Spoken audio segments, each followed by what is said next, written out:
There are a few things that I think are absolutely mandatory to have in your vehicle from a safety point of view. You've got first aid kits, you've got spare tyres, jack, jumper cables, those sorts of things.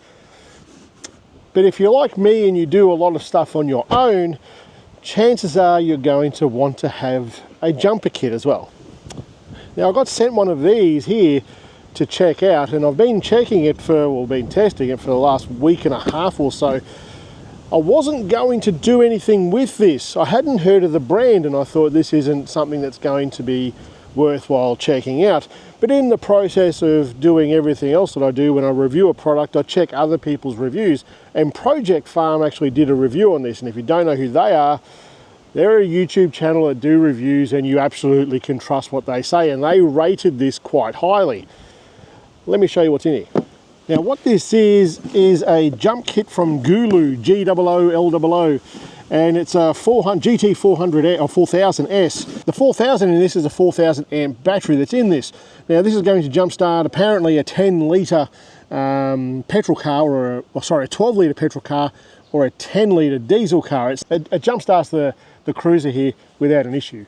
So this is the jump starter I've been using forever and a day. This is an iTech World one, and it works fine. Like the jump kits all work fine. This one here is somewhat cheaper than this, and this does, well, you'll see it does a lot more than what this one can do. This isn't a comparison thing.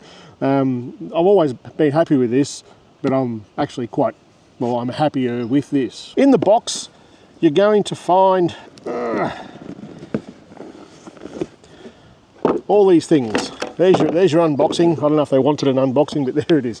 It wasn't quite like that. There was a lot of padding and stuff that's in here. This is the unit. This is not just a jump start unit. This does a lot of things. So what you get in the box here is the jump starter itself. You get a USB-C to USB-C cable. You get a USB-A to USB-C cable. These are both input and output. So you can charge the unit with these through the ports, and I'll show you those in a second. It'll charge at 100 watts with the with this bad boy right here. So this here will plug into your ciggy socket in your car, and this comes with it. This will charge at 100 watts. Think about that for a second. This is going to charge this thing here from flat in about an hour or so from your ciggy socket in your car, which you kind of think, but if my battery's dead, it's no point doing that. But you get my point.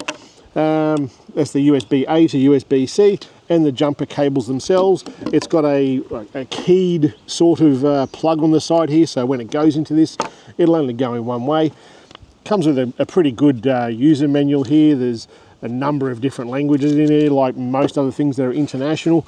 And the first of the two things that I don't like about this is this bag. The bag is just rubbish, to be honest. It's thin. It's not going to protect anything. Find somewhere in your car, like for me with the back set up in the Cruiser, this can live in a nice spot there and not get damaged. This bag here, I think Gulu, if you watch this is a downside. Like it's a bloody good product let down by a bag. Anyway, you also get this little socket here. This is for outputting from this device. So it's got the round plug here, and it's got a ciggy set style socket here. Let's have a look at these ports here. First port here is where the jump starter goes in. The jumper cables go in, and you can see here it's keyed. It can only go in one way. On that, this does have reverse polarity protection. You can put it on reverse. It'll give you an alarm and let you know that you've done it if you're doing it in the dark or something like that. Next one across is a round plug, and that one is for this here. It's for a DC out. It's 15 volts or 10 amps, which is nice to have. But that's fairly common on quite a few jumper kits. Next one across is USB out, 5 volts or 2.4 amps, and that's a USB-A port. So you're going to use that sort of cable to charge like your phone or something like that through this port here, which is all well and good. Next one across is USB-A again, 5 volts, 9 volts or 12 volts. It'll do it automatically. Plug that in, plug it into whatever you're plugging into, and off you go. The thing that makes this one here different to any other one that I've seen is the next port, which is a USB-C 100 watt. And you go, why on earth do I want that? Let me tell you now, I can charge, or not charge, but I can run my Starlink off this thing right here. You plug the Starlink cable into this, hit the power button on the front here, which we'll get onto in a second, and it powers the Starlink and runs the Starlink, and I think that's pretty damn good. On the back here, it's got some quick description, or quick instructions here of different fault codes and stuff that you can get on this unit. On the front here, there's 2 buttons as well as a display. I'll turn that on and you can see the display. In the sun, it's easy enough to see, but it could be easier. When you cast a shadow over it, it's actually nice and crisp and sharp. But think about when you're going to use it. It's going to be in your engine bay. It's going to be all dark in there anyway. And on the top here, you've got a boost button.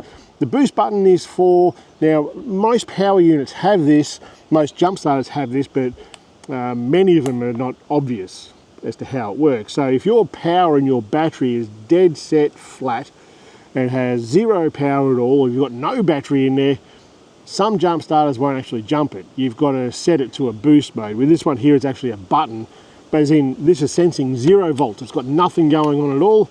You need to use that boost button to then jump start the car, and it works. Down this end here, we've got a light, and the light here is the second thing that I think about this, and I go, is it a good idea, isn't it a good idea? And this one is the same, my iTech World one is the same. That is, the light is on the opposite end, that you're going to actually need this thing. Because we're going to plug this into there at night. So think of this scenario. It's pitch black, you've come back to your car, or you've set up and you need to leave camp or whatever in the middle of the night. It's all dark, no lights whatsoever. You need to jump start your car because the battery's flat. You plug this in, you go, where is the battery? I'll use the torch. It's on the other end of the jumpers. So in mine, I've got not that big a deal. You can bounce the light around off the underside of the bonnet. But it's definitely a first world problem, that light I'm talking about. So to turn that light on, it's just a matter of pushing and holding the start button, and the light there turns on. Once I turn it on, hit it again quickly, it'll start flashing. Hit it again, it'll flash quicker, and push and hold it, and it'll turn it off. This is just to show you the difference in, this is not necessarily a bad jump starter. This is the iTech World one. This is a 3000 amp maximum clamp output. This is a 4000 amp. So look at the difference in the technology, I guess. This is a little bit older, but this will do most of the things that this will do. This is so much smaller with more output. Let's talk about the pros and cons of this real quick.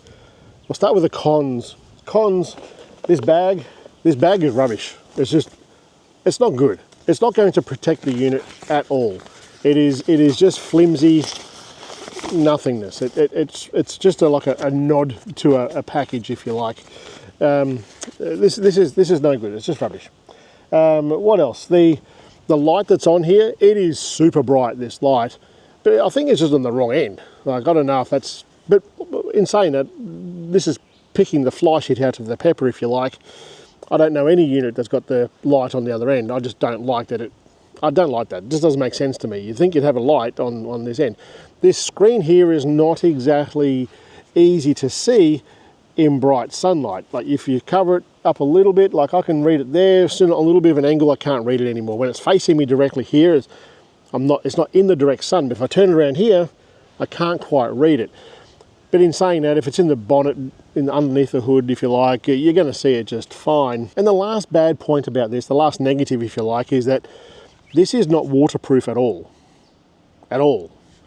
Other ones that they make are waterproof. This one is not. So you can't go leaving this out in the rain. Like, looking at it though, you wouldn't know it wasn't waterproof. Like, it looks like it's fairly well sealed. I'd be fairly comfortable leaving this in the shower, like jump starting a car in the rain sort of thing. I think that'd be fine, but it's not rated with an IP rating for waterproof. The things that I do like about this is its size. It is small compared to other ones that I've used. It's for something this small to be able to start that is a pretty good deal for me. It's small enough to live in the glove box. It's small enough to find itself a home in the drawer system on the back of the Cruiser. That's all no problem. I really like that it's got 100 watt output via USB-C. I really like that. You can charge laptops, you can power your Starlink like I mentioned before. I really like that it's got a boost button as well. So when you're dead flat with your battery, the boost button will help get that car cranking so much faster and so much easier without reading the manual to find out how to do the bloody thing. The other thing that I really like about what comes with this is that charger. A 100-watt charger from your Siggy socket in your car to charge this up. So the scenario is you help your mate jump start, you come across someone and it's pulled over on the side of the road, their battery's dead, you jump start them with this, you've used a bit of power, plug this into your car as you're driving away and it's going to be charged, I reckon, within an hour.